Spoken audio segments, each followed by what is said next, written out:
N'est-elle pas belle, cette lecture d'Ésaïe? Et pourtant, c'est comme si la réalité de notre monde s'était ingéniée à démontrer l'opposé de ces paroles. Car en effet, la montagne de Sion a bien attiré toutes les nations, mais pour que se déchaîne la haine, la violence et la guerre. Et elle n'est plus un arbitre pour les nations, mais une pomme de discorde pour les nations. Et cela peut être depuis la croix déjà du crucifié. Les épées, après avoir déchiré le manteau de l'homme de Nazareth, se sont transformées jusqu'à nos jours en fusils. Les lances, après avoir percé le Fils de l'homme, se sont transformées en missiles. Et partout, on fait la guerre au nom même de la foi. Et encore aujourd'hui, de partout, semble à nouveau résonner le bruit des bottes et le sang des victimes innocentes inonde notre terre. Et le monde marche dans les ténèbres. Et pourtant, nous sommes là ce matin et nous avons allumé la première bougie sur nos couronnes de l'Avent, peut-être faisant d'ailleurs un geste essentiel. J'y reviendrai. Premier dimanche de l'Avent donc, mais qu'est-ce que l'Avent? Le mot français vient du latin adventus, qui signifie venu, ce qui advient, ce qui survient. Et cela a donné le nom à ce temps liturgique qui précède Noël, temps donc de l'attente de Noël qui vient. Mais là, je m'interroge.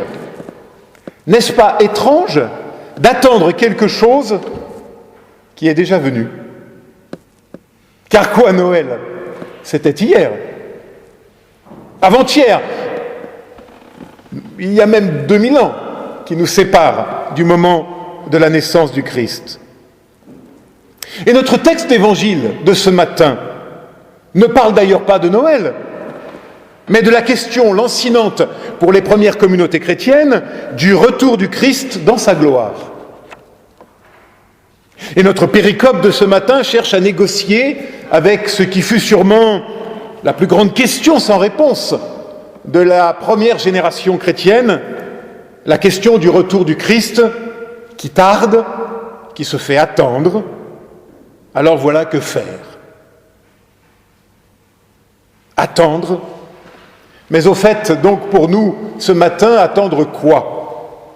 Et puis attendre. N'est-ce pas le cœur même de notre humaine condition? Qu'y a-t-il de spécifiquement chrétien là-dedans? L'humain n'est-il pas toujours perpétuellement en attente, insatisfait? Nous attendons toujours quelque chose de meilleur. Une promotion, une délivrance, une réconciliation, une guérison. À chacun de continuer la liste dans la vérité de son cœur. Mais voilà que justement, l'Avent vient renverser notre regard. Non pas devant, mais paradoxalement nous invitant à regarder derrière dans un déjà là. Oui, quelque chose qui est déjà là, déjà offert, et depuis 2000 ans. Quelque chose qui est déjà là, mais qui attend de naître, aujourd'hui, en toi, en moi, en nous. L'attente de l'Avent n'est donc pas pour fuir notre présent dans je ne sais quel avenir illusoire, pas plus qu'il ne s'agit de fuir dans le refuge d'un passé fantasmé. Non, il s'agit d'une tension qui vient féconder notre présent, qui nous propose de poser sur le monde un autre regard, celui de Dieu lui-même, afin peut-être de pouvoir découvrir une autre manière d'être au monde. Ou pour le dire autrement, d'orienter différemment notre regard et regarder d'abord à la lumière. Non pas refuge en un repli sur le passé, non pas fuite illusoire vers des lendemains qui chantent, mais une veille attentive afin de féconder notre présent et d'y reconnaître cette première lumière que Dieu donne au monde par la parole de son Christ. Oui, laissez féconder notre présent et regarder à la lumière, nous qui si souvent sommes dans les ténèbres. Mais comment me direz-vous, comment faire ?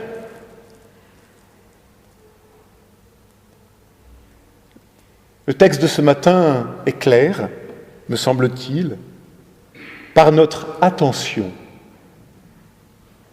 Attention à ce qui vient, à ce qui advient, ici et maintenant, et nous ouvrir ainsi à l'imprévu de la grâce.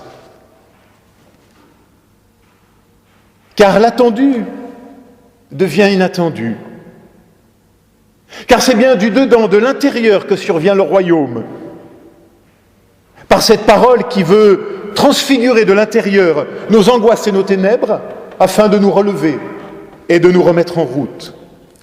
Souvenez-vous, le royaume des cieux est en vous et entre vous, enseignait le Maître. Ne sais-tu pas, comme le dit admirablement le pasteur Michel Cornu, que le ciel est en toi ? Le ciel est en toi parce que Christ vient dans un avènement perpétuel, parce que le Christ ne cesse d'advenir en toi, en moi, en nous et entre nous. Chaque fois que nous risquons la fraternité plutôt que la défiance. Et cela dès à présent, ici et maintenant, à chaque instant, afin d'y faire resplendir la lumière. Oui, l'attente se fait inattendue dans la surprise de chaque rencontre. Mais pour cela, il nous faut être attentifs, vigilants, veilleurs. Voilà peut-être la tâche spécifique du chrétien et que nous rappelle si judicieusement ce temps de l'Avent, être des veilleurs. Des hommes et des femmes qui veillent. Le verbe revient 22 fois en grec dans le Nouveau Testament, ce qui n'est pas beaucoup, mais toujours pour nous refonder dans notre vocation. Et c'est le mot qui revient devant l'ultime, dans la bouche du Christ à Gethsémanée. Ne pouvez-vous pas veiller 1 heure avec moi ? Sous la plume de Paul, veillez et demeurez ferme dans la foi. Voilà comment demeurer ferme dans la foi, en veillant. Sous la plume de Pierre, veillez pour résister au malheur. Dans l'Apocalypse, génial, heureux celui qui veille. Voilà le faire spécifique du croyant qui se résume en un seul mot, veiller.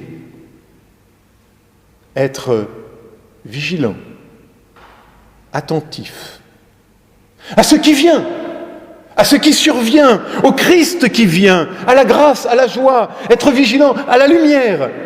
Oui, ne dormons plus, soyons des veilleurs. Devenons veilleurs, éveilleurs de foi, c'est-à-dire de confiance, éveilleurs d'espérance, éveilleurs de la grâce qui couve sous la cendre, de la joie prête à éclore, veilleurs et éveilleurs de la vie qui vient, de la force, de la beauté et de la fragilité de nos vies. Et cela malgré le tragique et la mort. Et cela surtout au milieu du tragique et de la mort. C'est là surtout, bien sûr, que notre vigilance doit s'exercer. C'est lorsqu'il fait nuit qu'il importe d'allumer la lumière.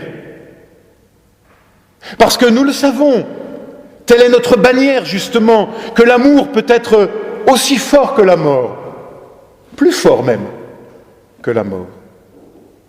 Et la croix que nous nous plaisons à accrocher au mur de nos temples et de nos églises, est d'abord un symbole de mort, de torture même, d'échec. Et pourtant, c'est précisément cela que nous avons choisi pour dire la folie de notre foi, du cœur même de l'absurde et de l'infamie, un chemin de vie, un chemin de grâce, un chemin d'espérance est possible. Alors veillons, éveillons-nous. Et vous me permettrez ce petit détour par l'étymologie. Veiller vient d'une racine indo-européenne qui signifie vigueur, vie. Alors oui, soyons pleins de vie, de vigueur, pour dire au monde que vivre n'est pas une maladie, ni un business, mais bien plutôt autant d'occasions de chance à saisir, et que l'assaut final, Dieu l'a déjà remporté, pourra jamais nous délivrer de la peur. Alors oui, veillons. Et pour paraphraser l'évangile de ce matin, 2 femmes seront coincées dans les préparatifs de Noël. Elles font la même chose, mais l'une sera vivante et pensera au sourire des siens, ouvrant les cadeaux. L'autre dans les grincements de dents, ne voyant que le stress et la débauche mercantile. L'une sera veilleur, éveillée, l'autre peut-être déjà morte. Et cela ici et maintenant. 2 hommes seront, tenez, dans leur salon, journal et whisky à la main. Ils font la même chose, l'un sera pris dans l'espérance et le désir d'agir, l'autre sera dans les pleurs et les grincements de dents du monde. L'un sera veilleur et veilleur de vie, l'autre sera peut-être déjà mort. Et cela dès aujourd'hui, ici et maintenant. 2 seront au culte, assis sur ces bancs. Ils font la même chose, l'un malgré la longueur de la prédication, il trouvera peut-être un peu de grâce, de paix et de force, et l'autre, malgré la beauté des textes liturgiques et des cantiques, grince des dents, n'y voyant qu'église à moitié vide, paroisse décidément moribonde et de bien mauvais pasteurs. L'un est veilleur de vie, et l'autre est peut-être déjà mort, fût-il sur les bancs de cette église. Oui, mon frère, ma sœur, veillons, et nous vivrons dans cette vigilance à l'inattendu, où des rencontres peuvent venir féconder notre veille et notre présent. J'ai été hier soir au bénéfice de l'une de ces rencontres inattendues qui illuminent la vie. Je représentais le Conseil national de notre Église à la mairie de Paris, qui recevait, à l'invitation de la Fédération protestante de France, le docteur Denis Mukwege, prix Nobel de la paix. Témoignage d'une rare puissance et d'une intense émotion de la part de cet homme qui, depuis près de 30 ans, consacre sa vie et son art à restaurer des femmes, des fillettes, des bébés même parfois, victimes pourtant de violences sexuelles inqualifiables et inimaginables. Et cet homme qui s'affronte à la part la plus sombre et la plus sordide de notre humanité, non seulement rayonnait de force et de paix, mais aussi, lui, fils de pasteur, et qui fut lui-même prédicateur, nous disait, et je vous livre simplement quelques notes que j'ai prises à la volée, nous ne céderons jamais face à l'adversité et nous construirons ensemble une autre humanité. Un peu plus loin, la source de la violence est dans le mépris de l'autre. L'indifférence est notre plus grand ennemi. Plus tard, parce que nous sommes libres, nous, eh bien nous devons travailler à la libération des autres. C'est là notre dignité, c'est là notre humanité. Et il poursuivait, l'Église doit prendre la parole. L'Église doit s'engager. Qu'avons-nous fait de cette parole libérée par la Réforme? Ne devenons pas muets, ne soyons pas consensuels. Soyons présents là où l'humanité souffre et osons une parole de courage et d'espérance. Fin de citation.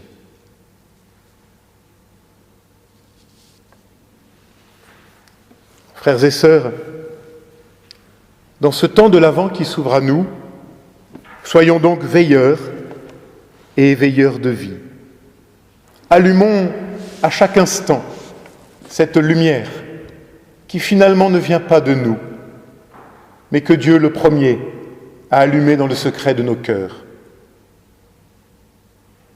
Que ce temps soit celui de cette vigilance particulière, afin de ne plus passer à côté de la voix du Maître qui frappe à la porte de notre cœur. Voix qui veut nous relever et qui peut illuminer ceux qui habitent les ténèbres et l'ombre de la mort, afin de conduire nos pas au chemin de la paix. Qu'il nous en soit ainsi. Amen.